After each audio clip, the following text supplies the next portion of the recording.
야생과 야성이라는 제목으로 아레오박으로 시작하겠습니다. 호랑이가 포효하는 모습인데요.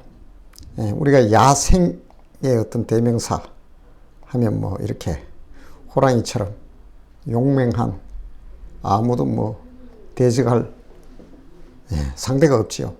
호랑이와 사자 누가 싸우면 누가 이기냐, 이런 오래된 질문들 많이 하는데요. 제가 내린 답은, 저뿐만 아니라 이런 동물학자들이 내린 답은 큰 놈이 이기고 센 놈이 이긴다. 대부분 이제 호랑이가 조금 덩치가 더 크기 때문에 호랑이가 전부 이긴다. 아시아, 동양권에 있는 사람들 항상 호랑이가 이긴다 그러고, 저 아프리카나 남미 그쪽의 사람들은 사자가 이긴다고 합니다. 제가 볼 때는요, 사막 사자라고 있었어요. 삼손이 찢어 죽였던 그 사자. 그 종류의 사자는 지금 멸종했어요. 그 사자는, 지금 사자는 작아요. 그에 비하면. 지금의 개체가 큰 호랑이, 시베리아 호랑이보다 더 컸습니다. 그 사자는. 그래서 그 사자가 있다면, 이 호랑이, 시베리아 호랑이하고 누가 이길지 모릅니다. 어쨌거나 그 포효하는 호랑이의 모습을 보면 야성을 느끼죠. 야성은 야생에서 살아가는 생명의 본성이죠. 야성이 없으면 야생에서 살아갈 수가 없습니다. 그래서 동물원 호랑이 보면 살이 뒤룩뒤룩 찌고 자꾸 누워서 잠만 자더라고요. 좀 일나가 다니고 해야 되는데, 왜냐하면 야행성이니까요. 가만히 있어도 밥을 주니까 밤에도 자고 낮에도 자고, 호랑이가 야생을 잃어버렸다. 야성을 잃어버렸다는 거죠. 이 그림을 한번 보세요. 호랑이의 이 포효하는 모습과 여기 있는 이 사람이 좀 닮았지 않습니까? 옷을 다 떨어지고 이런 옷을 입었다 해서 닮은 게 아니라 뭔가 이 기운이 느껴지죠. 이 누구일까요? 저는 성경에서 야성을 가장 강하게 드러내는 인물이 있다라면 저는 엘리야도 아니고 엘리사도 아니고 저는 세례 요한이라고 봅니다. 세례 요한입니다. 이 사람이 약대 낙타트롯을 입었다 했는데, 이거는 약간 배옥 같아요. 어쨌거나 이 타협이 없고, 이 사람은 통제가 안 되지요. 당대에 정권을 잡은 지도자에게도 헤롯에게 그냥 돌 짚고 던져버리잖아요. 결국은 그 때문에 죽어요. 죽든 말든 할 말 다 해버리는 사람.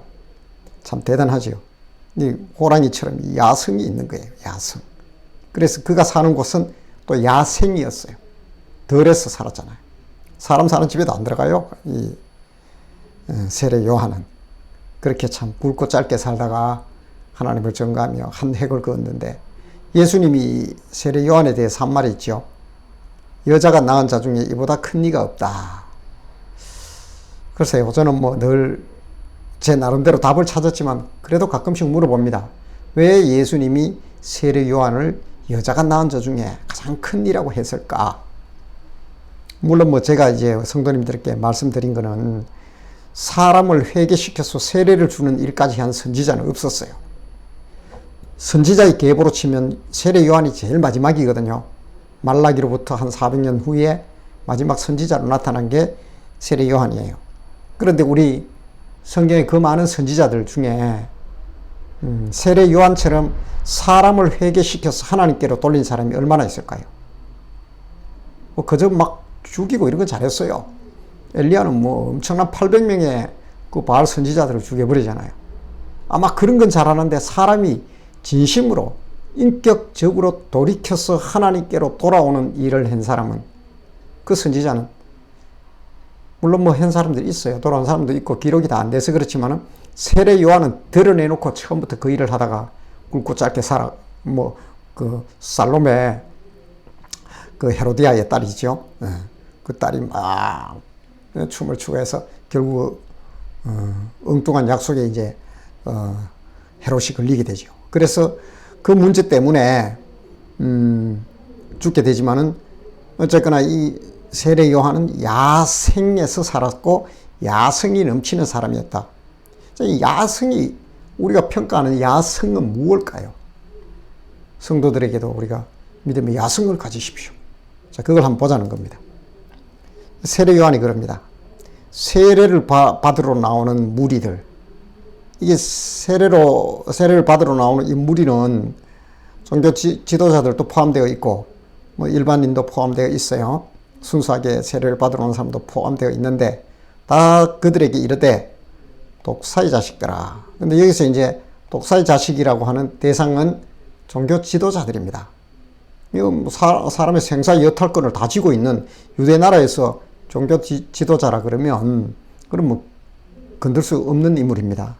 그런 그들에게 독사의 자식이라. 누가 너희에게 일러 장차 올 진노를 피하라 하더냐. 그러므로 회개에 합당한 열매를 맺고, 중요한 말입니다. 회개에 합당한 열매를 맺고 속으로 아브라함이 우리 조상이라 말하지 말아라.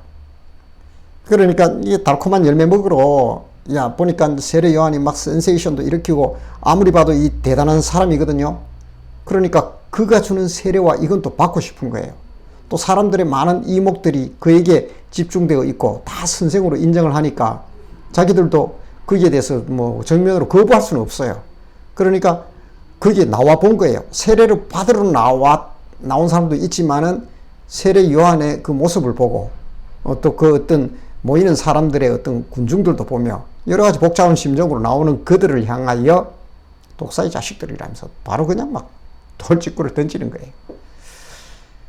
제가 볼 때는요, 세례 요한이 지금 이 시대에 와서 교계에 또는 우리 뭐 종교 지도, 제가 자꾸 이렇게 이런 분들을 들어와서 하면 참 그 새파란 목사가, 젊은 목사가 내가 뭐라고 그들을 이야기하겠나 하지만은, 그러나 피할 수 없는 것도 제일 먼저 그 하나님의 시선 앞에 서야 될 사람이 종교 지도자이기 때문에 저도 포함시켜서 이제 그 예를 끌어오는 게 들어있지, 저는 쏙 빠진 건 아닙니다. 지금 이 시대에 그렇게 존경받는다 또는 뭐 볼륨을 큰 교회를 한다 이런 목회자들이 세례 요한이 지금 와서 이야기할 때 야, 이 독사의 자식아 라고 말하는 데서 자기는 자유롭다고 할 수 있을까요? 세례 요한은 타협을 안 하거든요. 뭐 한 자리 준다 해도 그런 거 관심 없고 그저 그냥 돌직구를 던져버리는 사람이니까 왜 그렇게 하냐. 회개에 합당한 열매를 맺으라는 거예요. 야생에서 살아가는, 야성이 펄떡펄떡 뛰는 사람의 말이죠. 그래서 하는 말이 아브라함이 우리 조상이라고. 뭐 너가 하나님이 나의 하나님 나를 어떻게 해? 함부로 그들 뭐 그리지 마라. 이런 얘기를 하는 거예요. 그래서 야생에서 살아가는 야성의 사람, 세례 요한을 한번 제가 인용을 해봤는데요. 자, 이 야성은 그러면 언제 우리가 직접적으로 느낄 수 있을까요? 예수님 당시에 예수님이 제자들을 둘씩 짝지어서 전도를 보내죠. 파송을 하는 거예요. 제자 양육을 하는 이유, 제자 훈련을 받는 이유가 뭘까요? 제자 훈련하는 이유는 주님처럼 가서 스승처럼 하라는 거예요. 우리 지금 기존 교회에도 보면 제자 훈련이 물론 뭐 다 잘못된 건 아니지만 근본적인 방향에서 우리가 조금 교정을 할 필요가 있는 게 스승처럼 해야 됩니다. 맞습니까? 제자를 훈련시키는 것은 스승처럼 해야 돼요. 그 스승을 자기를 빼고 예수님이라고 지시만 하면 잘못된 교육입니다. 너도 가서 이와 같이 하라 했을 때 너도 가서에 너가 예수님이 말한 지금 가르치고 있는 제자 훈련을 가르치고 있는 목회자나 뭐 리더나 이 사람들이 되잖아요. 1차적으로 다 예수님의 제자라면 너도 가서 이와 같이 하라 할 때 자기는 쏙 빼고 제자 훈련 열심히 가르쳐 가지고 예수님과 직접 연결시킬 게 아니라 자기도 포함된다는 거예요. 그래서 선생 될 자들아 배나 더 너희가 평가를 받는다는 거예요. 하나님께로부터. 조심해야 됩니다. 그리고 지금의 어떤 제자 훈련이나 이런 트렌드를 보면 자기는 빠지고 예수님은 강조하고 하나님이 이렇게 했다 하는데 이 잘못된 거예요. 그까지만 올라가면 안 됩니다. 그건 당연히 이 제자들, 예수님 하나님 너무 멀어요. 공부를 해보면. 그래서 가르치는 그 사람을 닮기 원하고 그 사람의 흔적 속에서 그 사람의 프리즘을 통해서 하나님을 보기를 원하는 게 성도들의 마음입니다. 근데 몇 년 동안 앞만 봐도 없거든요. 앞만 봐도 안 보이고 아무리 봐도 느껴지지 아니하고 제가 지금 그걸 많이 느껴요. 알다시피 그 극동방송에서 지금 야성의 전도를 하고 있는데 솔직하게 그런 얘기를 합니다. 제가 하다가 막 정직하게 뭐 시간 없다 바쁘다 그래요. 그래 이렇게 하다가 그건 다 핑계다. 하나님과의 관계가 아니냐. 그렇게 쭉 들어가면 하나님은 또 괜찮대요 자기는. 어제도 그래서 다시 제대로 영접을 한 40대 초반의 남자분이 있는데 이분 또 하는 말이 뭐라고 하냐면 결국은 자기를 인도했던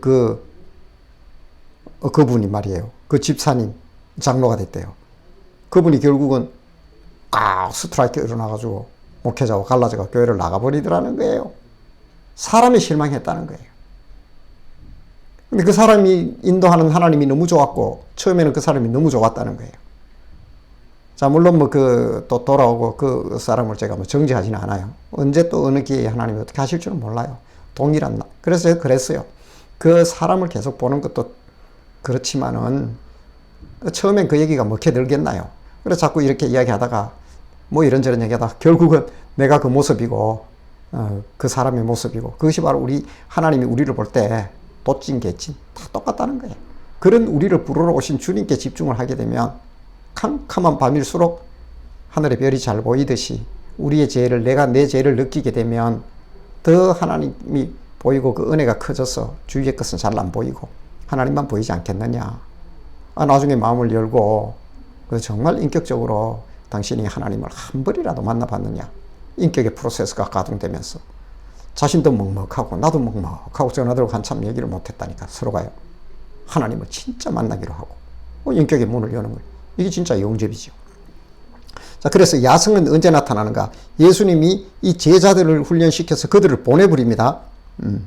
둘씩 쫙 찍어 보내니까 어떤 일이 일어났냐면 우리 눈에는 안 보이지만 예수님은 봤다는 거예요. 제자들이 와서 주여 우리가 가서 막 이렇게 하니까 귀신이 막 쫓겨가고 와 세상에 근처에 가기만 해도 막 사람이 펄떡펄떡 뛰고 막 이게 막 거품을 물고 쓰러지고 막 야 이런 일이 있다니요. 그러니까 예수님이 안다 알아. 내가 봤다. 너희들이 그런 일을 할 때 하늘로부터 번개같이 누가 떨어졌다고요? 사탄이 떨어졌다. 사탄이 떨어진다. 이게 바로 야성입니다. 언제 나타났다고요? 생명의 말씀을 전하고 그 일을 할 때 일어나는 거예요. 저는 뭐 오랫동안 이렇게 사람들을 만나기도 하고 늘 뭐 그렇게 전도를 하면서 사는 입장일 수밖에 없잖아요. 그런데 보면 이런 다음날 이렇게 누군가를 만나서 반드시 복음을 전해야 되는 약속이 지켜지는 뭐 지금도 그렇지만은요. 예전에 그런 일들이 늘 있을 때는 밤에 거의 잠을 못 자요, 제가요. 아예 막 거의 얼마나 짓눌리는지요. 하여튼 말로 표현 못 해요. 그렇거니 말거니 저는 좀 안 자면 어때요? 다음날 자면 되지. 왜냐하면 타협하다 보면 끝이 없어요. 그런데 그런 날은 반드시 영적인 일들이, 그러니까 하나님의 자녀로 옮겨지는 일들이 일어납니다, 거의. 자, 예수는 그 얘기를 한 거예요. 하늘로부터 번개같이 사탄이 떨어지는 건 얼마나 급했던지 사탄이. 그 사람들이 하는 일이 뭐예요? 제자들이. 진짜 야성의 일을 하는 거죠.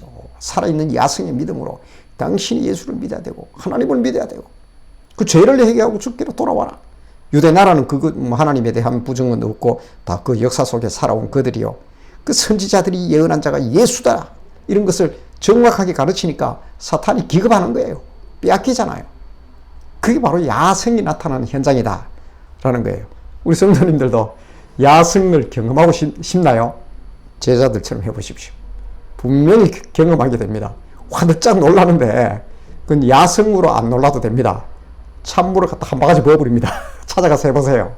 집에 몇 번 오지 말란데 문 계속 따고 들어가 보세요. 야성을 느낀다니까요. 얼마나 춥고 정신없고 망신당하고 내가 왜 이래야 되나. 비로소 야성의 싹이 싹싹싹 틉니다. 그 얘기를 하는 거예요. 제가 이 식을 적어놨는데요. 전도와 전도 대상자가 이제 붙었어요.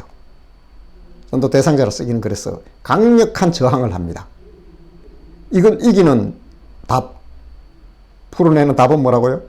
믿음이에요. 오늘 사실은 제가 믿음이란 말을 하고 싶은 거예요. 뭐 성도들 맨날 믿어라 믿어라. 전도 현장에 가보면요. 왜 믿으라 합니까? 왜 믿어야 합니까? 그럼 제가 뭐 여러 가지가 있잖아요. 계란 이야기도 있고, 내버려 두면 후라이가 되거나 쌈겨버리지만은 닭이 품으면 부활을 해서 회를 치며 이 아름다운 세상을 보는데, 계란으로서는 도저히 상상할 수 없는 세상이다. 이게 바로 믿게 되면 알게 되기 때문에 그렇게 말하는 겁니다. 왜 자꾸 믿으라 하느냐? 또 하나 이야기합니다. 우리가 믿는 구석이 있으면 얼마나 좋습니까? 선생님, 믿는 구석이 있습니까? 대답을 잘 못해요. 사실은 사람은 불안해서 누군가를 못 믿었던 거예요. 왜냐? 왜 못 믿냐? 믿을 대상이 아니란 걸 압니다. 정권 주식 아무리 많이 가져 있어도 자꾸 들여다보는 이유가 뭐예요? 못 믿어서 그런 거예요. 내 재산 주가 떨어져서 다 빼앗길까 봐. 부동산 가치 자꾸 보는 이유가 뭐예요? 못 믿어서 그런 겁니다. 처음부터 믿을 대상이 아닌 걸 설정해놨기 때문에 그랬던 거예요. 그래서 이 강력한 저항을 이기는 힘, 그 답은 뭐냐면 믿음이다. 복잡하게 가지는 않을게요. 자, 너희는 그 은혜에 의하여 믿음으로 말미암아 구원을 받았으니 그것은 너희에게서 난 것이 아니요 하나님의 선물이라. 이걸 잘 집중해야 돼요. 이 믿음으로 우리가 구원을 받게 되었는 거예요. 잘 생각해야 됩니다. 우리는 믿음으로 구원을 받게 되었는데 그 믿음이 뭐라고요? 너희에게서 난 것이 아니라 나는 내 믿음인 줄 알았어요. 자, 이 얘기입니다. 내가 가진 믿음이 내 건도 알았는데 내가 선택하고 내가 했는 것 같았는데 그것이 오히려 뭐라고요? 하나님의 선물이에요. 제가 그걸 많이 느껴요. 믿음은 내가 하는 게 아니라 하나님께로부터 주어지는 선물입니다. 그래서 누가 믿음이 좋다 막 교만에 자랑할 거 아닙니다. 하나님의 선물이에요. 단지 그 선물을 선물답게 직시하고 받아들이느냐, 보느냐, 그 진정한 선물의 가치를 알아보느냐 하는 것은 어느 정도 본인의 몫이고 본인의 의지고 선택이에요. 그래서 믿음을 가지라 할 때 믿음을 가지라는 의미는 무슨 얘기냐면 하나님의 은혜가 얼마나 큰지 그것을 바라보라는 얘기입니다. 사실은. 이거 보세요. 믿음이 은혜에 의하여 믿음으로 말미암아 구원을 받았다 그래요. 그런데 이것이 이 믿음으로 말미암아 구원받는 이것이 뭐라고요? 하나님의 선물이다. 더 함축해 보면 믿음은 하나님의 선물이라니까요. 이 원리를 잘 아셔야 됩니다. 우리가 하나님께서 내가 예수를 믿고 하나님의 자녀가 된 이것이, 그리고 내 믿음이 막 생기잖아요. 하나님의 선물이라니까 이게요. 자, 이게 펄떡펄떡 뛰는 야생의 현장, 전도 현장 가면 보입니다. 이게 자, 지금 천칭 저울이 있어요. 수평 저울이 다 있는데 양쪽이 지금 똑같아요. 막 아주 똑같아. 그런데 여기에 아주 작은 종이 쪼가리 하나만 탁 올려도 이렇게 기웁니다. 이게요. 이게 믿음이라는 거예요. 여기 내가 가지고 있는 자유의지와 선택으로 그래 이 정보를 듣고 나는 하나님을 받아들이겠어 라고 선택을 하는 것은 나의 몫이에요.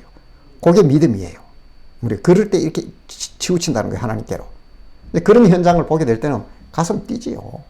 두근두근 합니다. 정말. 네. 왜 그렇게 하느냐. 행위에서 난 것이 아니니 누구든지 이를 자랑하지 못하게 함이라. 행위에서 난 것이 아니라는 것은 내가 한 게 아니라는 거지요. 우리가 뭐 할 수 있는 게 뭐가 있나요? 네. 뭐 어떻게 행위라도 조금이라도 인정해 준다면 막 열심히 도라도 닦고 막 철야라도 맨날 할 텐데 그 철야하고 하나님께 나가고 늘 예배드리고 이거는 뒤에 선물로 받고 나서 그 선물이 얼마나 큰지를 깨달았어. 그에 반응하는 삶이 그렇게 나타나는 거지 그것이 우선되어서 믿음이 커지는 것은 아닙니다. 이 순서를 정확히 알고 있어야 돼요. 자, 그래서 뭐라고요? 이 은혜를 하나님이 주는 은혜가 이게 뭐냐면 선물이라는 거예요. 쫓아 올라가 보면 믿음이고 그래서 선물이 곧 은혜다. 이것은 곧 믿음이 은혜라는 겁니다. 그래서 저는 우리 성도님들이 이 믿음이라는 것에 대해서 다시 한번 가만히 생각을 해보세요. 그래서 믿음이 무엇인가? 언제 작동하는가? 그러면 이 믿음이 펄떡펄떡 뛰면서 작동하는 그 순간은 언제인가? 아까 이야기했죠. 예수님의 제자들이 둘둘 짝지어 갔을 때 사탄이 기겁하고 쫓아내려오는 게 바로 야성을 경험하는 순간이에요. 그래서 우리가 그런 믿음의 야성을 회복하라 이럴 때 그게 뭐냐면 정말 하나님의 선물이 얼마나 큰지를 그것을 정확히 보는 눈. 그렇다면 내 삶은 어떻게 해야 될까라는 것은 각자의 답이에요. 삶 속에서, 직장에서 또는 내 주변에 있는 사람들에게 어떻게 나의 삶의 모습이, 믿음의 모습이 삶의 모습으로 표출되는가 하는 것이 그 사람의 야성의 삶이 된다는 거예요. 저는 약대 트롯을 입고 막 목소리 꺼글하고 쉰 목소리로 쭉 삼창 외치고 소리 크게 막 통성하는 야성이 아닙니다. 진짜 야성은요, 하나님의 은혜와 선물의 진정성, 그 중요성을 알아버리는 거고, 더 나아가서는 내 삶 속에서, 직장에서 또 우리가 전도할 수 있다면 더 좋고요. 어떤 형태로든 그리스도인답게 그 믿음의 줄을 붙들고 살아가는 그 삶, 그게 진정한 야생의 삶이고 야성의 사람이라는 겁니다. 그래서 문제가 나갑니다. 야성의 경험은 무엇이다. 방금 얘기했지요. 야성의 경험 하고 싶죠. 야성을 가진 믿음의 사람이 되고 싶습니다. 다 그렇게 되시길 축복합니다. 될 겁니다. 자, 야성의 경험, 이것은 무엇이다? 선물의 가치를 아는 것이다. 선물의 가치가 뭡니까? 내가 가진 이 믿음이 하나님께로부터 왔다는 거예요. 여러분 얼마나 감사해요. 그런데 보세요. 제가 이렇게 막 어제도 한 대여섯 명을 제가 결신을 시키고 3명을 제가 영접을 막 인격적 영접을 시킨 거예요. 뭐 해요, 그 사람들. 잡았다 그러면 저도 안 노니까요. 근데 그들에게 믿음에 대한 가치를 제가 심어주는 거예요. 왜 믿어야 되느냐.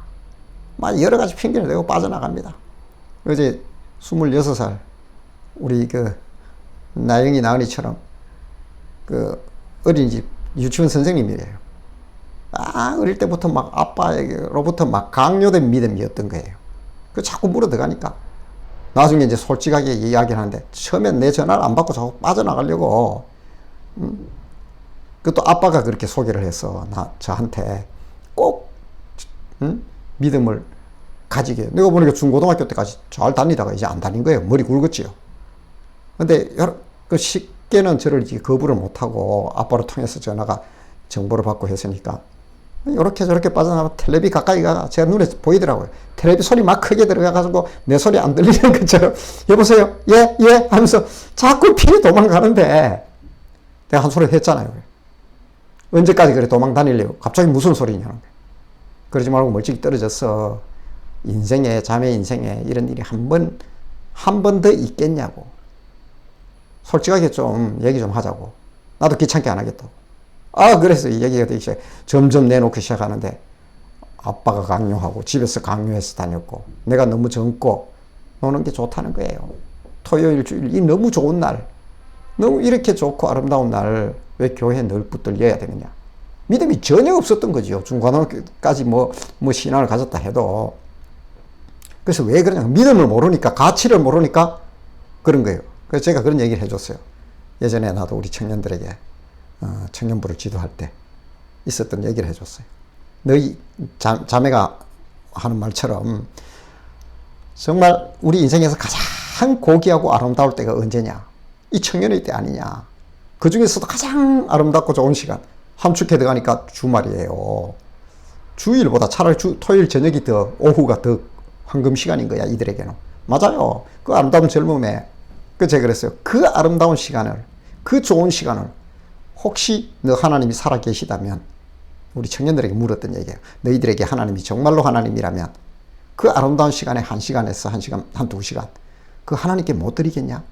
삼산동 갖다 주고 저 카페 예쁜 거 생겼다고 그거 갖다 주고 그 남고 쓰다 이제 할 일 없으면 그 시간 가지고 에이 하나님이나 먹으세요 하면서 그 시간에 써서 일을 다 해서 예배를 드린다. 제가 그때 청년들에게 그걸 도전을 던졌어요. 그래서 토요일 저녁에 5시부터 6시 길게는 7시까지 그 시간에 예배 드렸다니까요. 그래서 올 사람 와라. 인생의 가장 아름답고 행복하고 좋은 시간을 하나님께 드린다면 이것이 믿음이 아니겠냐. 제가 자매한테 그런 얘기를 했어요. 당장 강요하는 건 아니지만은 그런 식의 생각을 바꾸어 봐라. 가치가 어디 있는지. 그래서 이런저런 이야기하면서 속에 있는 거 다 터놓기 시작하더라고요. 그때부터. 아이고 뭐 그래서 뭐 이런저런 얘기하면서 결국 다시 제 결심을 시켰어요. 제가. 그래도 왜냐하면 본인이 선택해야 될 아주 뭐 유일한 기회니까. 바로 그겁니다. 이 야생의 경험은 하나님의 선물의 가치, 믿음을 갖게 되는 것이 얼마나 가치가 있는 건지 이 계량치를 볼 수 있는 눈을 가지는 만큼 믿음은 성숙하게 되어 있습니다. 그래서 저는 우리 성도님들이 이 진정한 야성의 성도로 사는 길, 그것은 본인이 이제 선택해야 됩니다. 이것저것 뭐 자꾸 안 걸어다 붙입니다. 이런 사람은 하나님께만 집중합니다. 그리고 내가 받은 선물의 가치가 얼마나 큰지 그걸 돈독히 합니다. 믿음이 강해지는 거지요. 이런 사람을 통하여 하나님은 계속해서 야생으로 때로는 내보냅니다. 그래서 야성을 통하여 그들을 하나님께로 부르는 도구됨으로, 하나님의 일하는 하나님의 종됨으로, 하나님의 벗됨으로 부른다는 거예요. 성도의 희열이 여기 있습니다. 성도의 기쁨이 여기 있습니다. 그래서 야생에서 야성의 믿음으로 늘 살아가서 하나님께 더 가까이 가는 우리 모든 성도님들이 되시기를 축복합니다.